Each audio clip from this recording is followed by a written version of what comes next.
If you want to be an interior designer without necessarily getting a degree, welcome, and let's talk about it.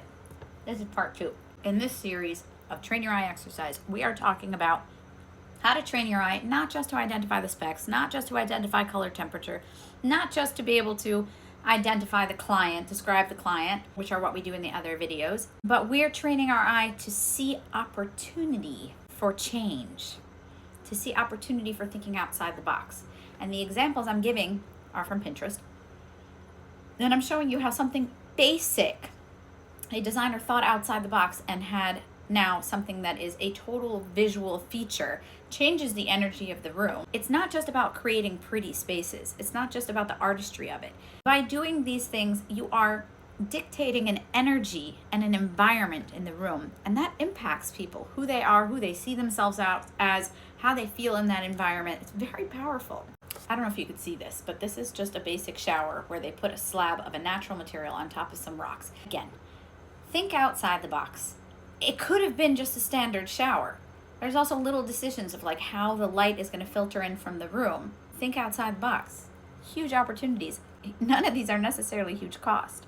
And as I always say, design is not interior design. I don't know who named it that. It's not interior design. It's living design, I guess I would call it. I don't know, which is also why I tell you when you don't need a degree, if you are living in one of the states, which I've mentioned, that may require you to have certification to use the term interior designer, so use a different name and do the same thing. You can be a spatial design expert, a living space design expert. Again, these could be standard decks. Oh, look, we made them circles and pods, lily pods. Beautiful.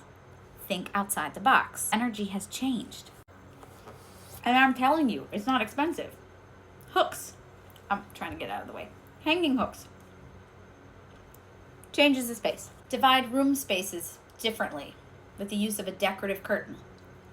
Genius. On a ceiling track. Genius. Create privacy. Genius.